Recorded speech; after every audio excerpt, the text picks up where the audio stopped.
ஓம் ஸ்ரீராம ராம ராமேதி ரமே ராமே மனோரமே சகசிரநாம தத்துல்யம் ஸ்ரீராம நாம வராணனே. உலகம் யாவையும் தாமுழா வாக்கலும் நிலைபெறுத்தலும் நீக்கலும் நீங்களா அழகிலா விளையாட்டுடையார் அவர் தலைவர் அன்னவர் சரண் நாங்களே. எத்திர எத்திர ரகுநாத கீர்த்தனம் தத்திர தத்திர கிருத்தமாஸ்தகாஞ்சலிம் வாஷ்பவாரி பரிபூர்ணலோச்சனம் மாருதிம் நமது ராட்சசாந்தகம். அஞ்சிலே ஒன்று பெற்றான் அஞ்சிலே ஒன்றை தாவி அஞ்சிலே ஒன்று ஆறாக ஆரியர்க்காக ஏகி அஞ்சிலே ஒன்று பெற்ற அணங்கை கண்டு அயலாரூரில் அஞ்சிலே ஒன்றை வைத்தான் அவன் எம்மை அழித்துக் காப்பான். இன்னைக்கு நம்ம கம்பராமாயணத்துல பாலகாண்டத்துல கார்முக படலத்துல 20வது பாடல் பார்க்க போறோம். கலித்தானை கடலோடும் கைத்தான களிற்றரசர் ஒலித்து ஆழி என வந்து மனம் மொழிந்தார்க்கு எதிர் உருத்த புலித்தானை களிற்று உரிவை போர்வையான் வரிசிலையை வலித்தானே மங்கை திரு மனத்தான் என்று யாம் வலித்தோம். இதுதான் பாட்டு. இப்ப நம்ம பதம் பிரிச்சு பொருள் பார்க்கலாம். கை துதிக்கையும் தானம் மதநீரும் உடைய களிற்றரசர் யானைப்படை கொண்ட மன்னர் கலித்தானை கடலோடும் ஆரவாரமுடைய சேனையாகிய கடலோடு ஆழி என ஒலித்து வந்து கடல் போல முழக்கம் செய்து வந்து மனம் மொழிந்தார்க்கு மனத்தை குறித்து மகள் பேச அவர்களுக்கு எதிர் எல்லாம் எதிர்மொழியாக உருத்த புலித்தானை சினம் கொண்ட புலித்தோலை ஆடையாகவும் களிறு உரிவை போர்வையான் யானை தோலை போர்வையாகவும் கொண்டுள்ளவனாகிய சிவன் வரிசிலையை போரில் எடுத்த கட்டமைந்த வில்லை வலித்தானே தன் வலிமை கொண்டு வளைத்தவனே மங்கை திருமணத்தான் இந்த சீதையின் மணமகனாவதற்கு உரியவன் என்று யாம் வலித்தோம் என்று நாங்கள் உறுதியாக தெரிவித்தோம். இப்ப நம்ம இந்த பாட்டுல இருக்கக்கூடிய நயங்களை பார்க்கலாம். அதாவது சதானந்த முனிவர் என்ன சொல்றாரு, பல அரசர்கள் வந்து இந்த ஜனக மன்னனிடம் சீதையை மணம் முடிப்பதற்காக வந்து கேட்டார்கள். ஆனா ஜனக மன்னன் இந்த சிவனினுடைய சிவதனுசு இந்த சிவதனுசை யாரு நாணேற்றி அம்பெய்யக்கூடிய வலிமை பெற்றவர்கள் இருக்கிறார்களோ அவர்களுக்கே நான் இந்த சீதையை மனம் முடிப்பேன் அப்படின்னு உறுதியாக சொல்லிட்டார் அப்படிங்கறத சொல்றதுதான் இந்த பாடல். இப்ப இதுல இருக்கக்கூடிய சில நுட்பங்களை பார்க்கலாம். அதாவது கலித்தானை கடலோடும் அப்படின்னு வருது இல்ல, அந்த இடத்துல கலித்தானை தானை அப்படின்னா சேனைன்னு ஒரு பொருள் இருக்கு. எப்பேற்பட்ட அரசர்கள்லாம் வந்து பொண்ணு கேட்டாங்க அப்படின்னா ரொம்ப ஆரவாரம் மிகுந்த கலின்னா ஒலின்னு அர்த்தம். ரொம்ப சத்தம் போட்டுக்கிட்டு நிறைய படையோட வந்து அரசர்கள்லாம் வந்து பார்த்தாங்க. அப்படி எப்பேற்பட்ட படையோட வந்தாங்கன்னா ஆழி என ஒலித்து வந்து ரொம்ப ஒரு கடல் எப்படி ஒலிக்குமோ அந்த மாதிரி கோஷமிட்டு கொண்டு பல பேர் வந்து மனம் மொழிந்தார்க்கு பல பேர் வந்து பொண்ணு கேட்டாங்க அப்படின்னு சொல்றாரு. அடுத்தது அப்படி கேட்டவங்களுக்கு இவர் எதிர்மொழி மொழிந்தார்க்கு எதிர் அப்படின்னா எதிர்மொழியாக நான் என்ன இவரு ஜனகர் என்ன சொன்னாரு அப்படின்னா உருத்த புலித்தானை புலித்தோல் போர்த்தியவனும் களிற்று உரிவை போர்வையான். இது நம்ம ஏற்கனவே பார்த்திருக்கோம். சிவனை பத்தி சொல்லும் பொழுது யானையின் தோல் போர்த்தியவன் அப்படின்னு பார்த்தோம்ல, அந்த மாதிரி இங்க களிற்று உரிவை போர்வையான் வரிசிலையை வலித்தானே அப்படின்னா யாரு இந்த சிவதனுசை சிலைன்னா வில்லுன்னு அர்த்தம், யார் இந்த சிவதனுசை வளைக்கிறார்களோ அவர்களுக்கே நான் மங்கை திரு மனத்தான் சீதையை மனம் முடித்து கொடுப்பேன் என்று யாம் வலித்தோம் நாங்கள் கட்டளையிட்டோம் உறுதியாக சொன்னோம் தெரிவித்தோம் அப்படின்னு சொல்றாரு. இதுல தானம் அப்படிங்கிற சொல்ல பத்தி பார்க்கலாம். இங்க கைதான களிற்றரசர் அப்படின்னு வருது இல்ல, இது ரொம்ப ரொம்ப ரொம்ப அழகான சொல். இந்த மாதிரியான சொற்கள் தான் தமிழுக்கும் சமஸ்கிருதத்துக்கும் இருக்கக்கூடிய தொடர்பு. அதை பத்தி நம்ம பார்க்க முடியும் இந்த மாதிரியான சொற்கள்ல தான். நம்ம தானம்ங்கிற சொல்லுக்கு நமக்கு எல்லாருக்கும் தெரிஞ்ச பொருள் நன்கொடை, தான தர்மம் பண்றது நன்கொடைன்ற பொருள் தானே நமக்கு தெரியும். ஆனா அதை தவிர கிட்டத்தட்ட 30க்கும் மேற்பட்ட பொருள் இருக்கு. அதை பத்தி பார்க்கலாம். அதாவது ஸ்தானம் அப்படிங்கிற சமஸ்கிருத சொல்ல தமிழ் படுத்தி தானம் அப்படின்னு இருக்கு, அப்படியும் வரும். இப்ப உதாரணத்துக்கு நம்ம ஏற்கனவே பார்த்திருக்கோம், ஹிந்துஸ்தான்ல இருந்து ஆரம்பிச்சு பாகிஸ்தான், ஆப்கானிஸ்தான், தஜிகிஸ்தான், உஸ்பெகிஸ்தான், அப்படி இது அப்படின்னு பல ஸ்தானங்கள் இருக்குல்ல, அது எல்லாமே இடத்தை குறிக்கும். அதை தவிர அது பிறப்பிடம் ஆகிய வீடு அதையும் குறிக்கும். அதனாலதான் ஜாதகத்துல வந்து இந்த ஸ்தானத்துல கிரகன் இது இந்த சனி வந்து இத்தனாவது ஸ்தானத்துல இருக்காங்க அப்படின்னு சொல்றாங்கல்ல, அது அந்த கிரகத்தையும் குறிக்கும். கிரகம்னாலே வீடுன்னு அர்த்தம். இன்னொரு பொருளும் இருக்குல்ல. அதை தவிர இந்த இடம் அப்படின்னாலே இந்த பதவி அப்படின்னே தமிழ்ல ஒரு அர்த்தமும் இருக்குல்ல, அதனால தானம்ங்கிறது பதவியையும் குறிக்கும். இதை தவிர மூலஸ்தானம் அப்படி கோவில்ல கர்ப்ப கிரகம், அது கர்ப்ப கிரகம்ங்கிறதும் வீடுதான். அது அந்த இடத்துல கிரகம்ங்கிறது கிரகிக்க கூடியது, உயிர்களை தன்பால் ஈர்க்கக்கூடியது. அதனால விக்கிரகம்னு சொல்றோம் சுவாமிய. எதுக்கு சொல்ல வரேன், அந்த இடத்துல கர்ப்ப கிரகம் மூலஸ்தானம் இருக்குல்ல, அதனால கோவிலும் தானம்ங்கிறது கோவிலையும் குறிக்கும், ஸ்வர்க்கத்தையும் குறிக்கும். அடுத்தது இவ்வளவு நேரம் நம்ம பார்த்துக்கிட்டு வந்தது ஸ்தானம்ங்கிறது சமஸ்கிருத சொல், தானம்னு தமிழ் படுத்தி வர்றது. அதே இது ஸ்தனம் அப்படிங்கிற சொல்லுமே தானம் அப்படின்னு தமிழ் படுத்தி வரும். அதுல ஆசனம், ஸ்தனம்ங்கிறது ஆசனத்தை குறிக்கும், அதாவது இருக்கை. இதை தவிர அந்த இடம் எழுத்தின் பிறப்பிடம், தமிழ் இலக்கணத்துல எழுத்தின் பிறப்பிடத்துக்கும் தானம்னு பேரு. கணக்கு பொறுத்த வரைக்கும் எண்ணின் தானம் அப்படின்னு சொல்லுவாங்க. அப்படின்னா என்னன்னா, இப்ப நம்ம 10th digit 100th digit 1000th place அப்படின்னு சொல்றோம்ல, அந்த பிளேஸ், அந்த 10th digit அப்படிங்கறது அந்த இடம், அந்த இடத்துக்கு எண்ணின் தானம் அப்படின்னு சொல்லுவாங்க.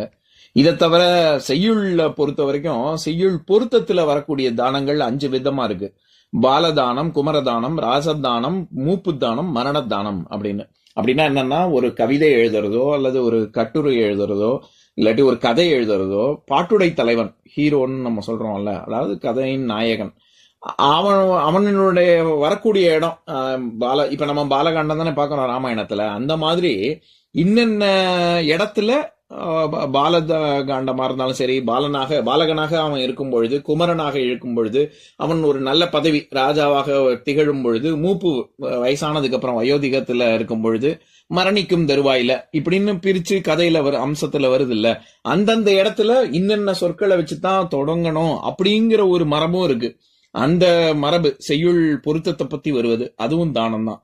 இப்ப அதனாலதான் நம்ம முன்னாடியே பார்த்திருக்கோம், உலகம் யாவையும் தாமுழ வாக்கலும் அப்படின்னு முதல் செய்யுள் ஆரம்பிக்கும் போதே ஏன் உலகம்னு ஆரம்பிக்கிறாரு கம்பர் அப்படின்னு நம்ம விவரிச்சு சொல்லியிருப்போம்.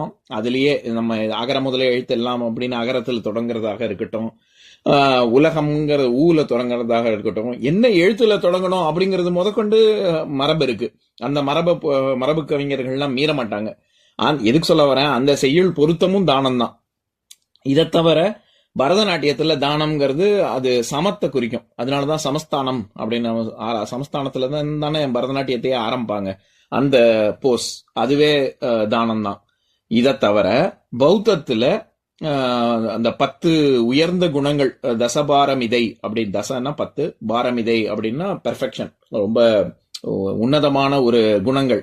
அது ஆரம்பிக்கிற அந்த 10 குணங்கள் ஆரம்பிக்கிறதே முதல் குணம் தயை குணம் தான். அந்த தானம்ங்கிறது அந்த தயையை குறிக்கும் பௌத்தத்துல. அடுத்தது சாமதான பேத தண்டம் அப்படின்னு வர்ற இடத்துல தானம்ங்கிறது ஏதோ நன்கொடைன்னு நம்ம நினைச்சிடக்கூடாது. அந்த இடத்துல அன்பளிப்பு அப்படிங்கிற பொருள்ல வருது. ஏன்னா நன்கொடைக்கு அன்பளிப்புக்கு என்ன வித்தியாசம்? நன்கொடைங்கிறது தானாக நம்ம கொடுக்கறது, எதையும் பிரதியுபகாரம் எதுவும் எதிர்பார்க்காம கொடுக்கறது. அன்பளிப்புங்கிறது அங்க நம்ம அன்பின் வெளிப்பாடு. ஆனா அந்த இடத்துல ஏதோ ஒரு எதிர்பார்ப்பு இருக்கு. நம்ம பகையரசர்களை நம்ம நட்பாக ஆக்கிக் கொள்வதற்கு சாமதான பேத தண்ட 4 விதிமுறைகள் இருக்குல்ல, அது அன்பளிப்பு கொடுத்து அந்த அரசனை நமக்கு நட்பு பாராட்டுதல், அந்த தானம்ன்றது அந்த இடத்துல அன்பளிப்பு அப்படிங்கிற பொருள்ல வருது. இதை தவிர சமணர்கள் கருணையின் இலக்கணமாக சொல்லுவாங்க, அதுவும் தானம் தான்.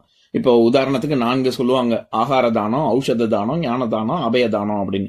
அப்படின்னா என்னன்னா, ஒரு அன்னதானம், ஆகார தானம்னா சாப்பாடு கொடுக்கறது, ஔஷதம்னா மருந்து கொடுக்கறதோ இல்லாட்டி குணப்படுத்துறதோ, ஞான தானம்னா அறிவை புகட்டுவது, அபய தானம்ங்கிறது பாதுகாப்பு கொடுக்கறது. இந்த மாதிரியான செயல்களுக்கெல்லாம் எதிர்பார்த்து செய்யக்கூடாது. இதெல்லாம் கருணையின் வெளிப்பாடாக, கருணையின்பால் பிறக்கணும். இதுக்கு காசு வாங்கிட்டு பண்ணக்கூடாது. ஒருத்தவங்களுக்கு மருந்து கொடுக்கறதோ, ஞானத்தை அறிவு கொடுக்கறதோ, சொல்லி கொடுக்கறதோ, அன்னம் கொடுக்கறதோ இல்லது அவங்களை பாதுகாக்கிறதோ, இதுக்கெல்லாம் காசு வாங்கக்கூடாதுன்னு சமணர்களுடைய விதி இருக்கு. எதுக்கு சொல்ல வரேன், அந்த கருணையின் இலக்கணத்துக்கு இந்த தானம் அப்படின்னு சொல்லுவாங்க. இதை தவிர தான தர்மம் பண்றது அப்படிங்கறதே பொதுவா வேள்வியில நடக்கும்ல, அதனால வேள்வின்னு, தானம்னா வேள்வின்னே ஒரு அர்த்தம் இருக்கு. இதை தவிர தானம் கொடுக்கறது பொழுது தாம்பூலத்துல கொடுக்கறது, அதாவது தாம்பூலம் வச்சு வெத்தலை பாக்கு வாழைப்பழம் வச்சு கொடுக்கறது. அதனால அப்படி கொடுக்கக்கூடிய ஒரு வாழை, அதுல எப்பவுமே வைக்கக்கூடிய ஒரு வாழை மரத்தின் ஒரு வகை, மகர வாழை அப்படின்னு சொல்லி, அந்த பொருளும் இருக்கு தானம்ங்கிறது. இவ்வளவு நேரம் நம்ம பார்த்துக்கிட்டு வந்தது ஸ்தானம்ங்கிற சொல், ஸ்தனம்ங்கிற சொல், இதெல்லாம் தமிழ் படுத்தி வந்தது. இதை தவிர ஸ்நானம்ங்கிற சொல்லும் தமிழ் படுத்தி, ஸ்நானம்னா குளிக்கிறது இருக்குல்ல, அது ஸ்நானம்ங்கிற சொல்லும் தமிழ் படுத்தி தானம் அப்படின்னு சொல்லுவாங்க. குற்றால குறவஞ்சியில மூழ்கி குளிக்கிறத பத்தி வரும்.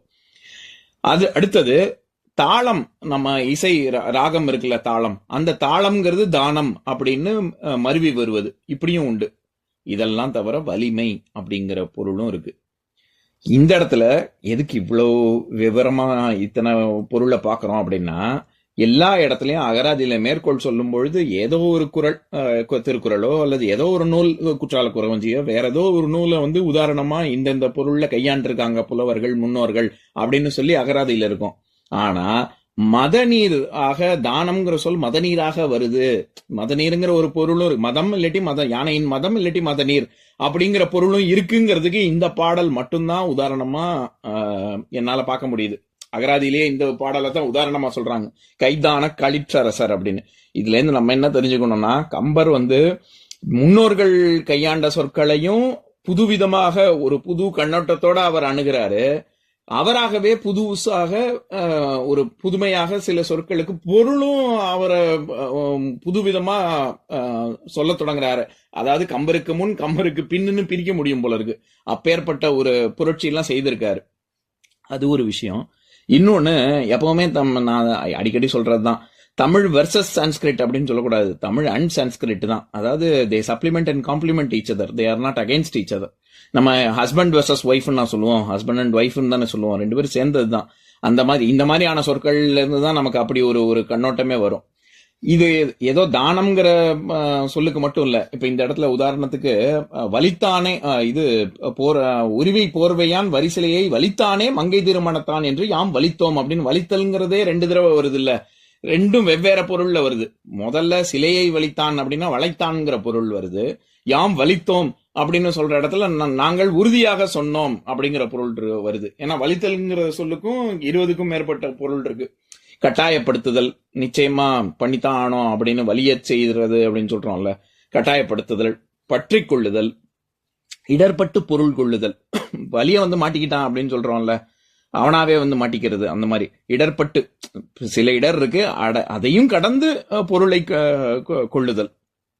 அப்புறம் அழுத்தி உச்சரித்தல், வல்லினம் அப்படின்னு சொல்றோம்ல, வலித்து சொல்வது. அடுத்தது வலித்தல் விகாரம் பெற்று வருவது, அதாவது சிலம்பதிகாரம் அப்படிங்கிறது சிலப்பதிகாரம் அப்படின்னு வல்லெழுத்து வருது இல்ல, மெல்லெழுத்து வல்லெழுத்தாக வருவது. துணிதல், வற்றச் செய்தல், அப்புறம் வலிமையாகுதல், அப்புறம் நோய் உண்டாதல், எனக்கு ரொம்ப வலிக்குதுன்னு சொல்றோம்ல, அந்த நோய் உண்டாகுதல், முயலுதல், கொழுத்தல், சொல்லுதல், ஆலோசித்தல், அதுக்கப்புறம் கருத்தோடு செய்தல், உடன்படுதல், இழுத்தல், வளைத்தல், அழகு காட்டுதல், துடுப்பை கொண்டு படகை செலுத்துதல், கப்பர் பாய் தூக்குதல், அப்புறம் புகை குடித்தல். நம்ம சிகரெட் வலிச்சான் அப்படின்னா அங்க புகைய உள்ள இழுத்தான்னு அர்த்தம்.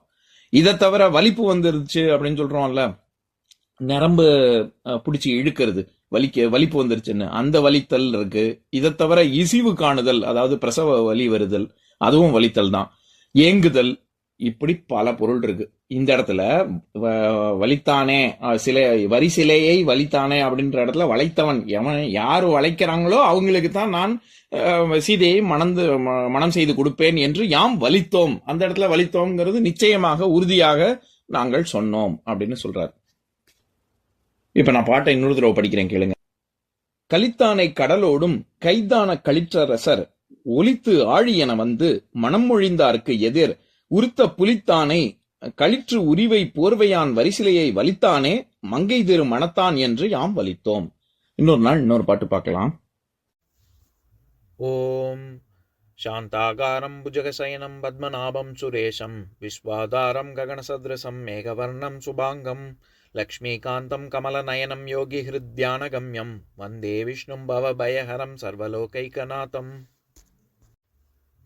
உம்பரோடு இம்பர்காரும் உலகம் ஓர் ஏழும் ஏழும் எம்பெருமான் என்று ஏத்தி இறைஞ்சி நின்று ஏவல் செய்ய தம்பியரோனும் தானும் தருமமும் தரணி காத்தான் அம்பரத்து அனந்தர் நீங்கி அயோத்தியில் வந்த வள்ளல். ஓம் பூர்ணமதః பூர்ணமிதம் பூர்ணாத் பூர்ணமுதஸ்யதே பூர்ணஸ்ய பூர்ணமாதாய பூர்ணமேவாவசிஷ்யதே. ஓம் சாந்தி ஷாந்தி ஷாந்தி. ॐ सर्वेषां स्वस्तिर्भवतु, सर्वेषां शान्तिर्भवतु, सर्वेषां पूर्णं भवतु, सर्वेषां मङ्गलं भवतु। ॐ शान्ति शान्ति शान्तिः। ॐ सर्वे भवन्तु सुखिनः, सर्वे सन्तु निरामयाः, सर्वे भद्राणि पश्यन्तु, मा कश्चित् दुःखभाग् भवेत्। ॐ शान्ति शान्ति शान्तिः।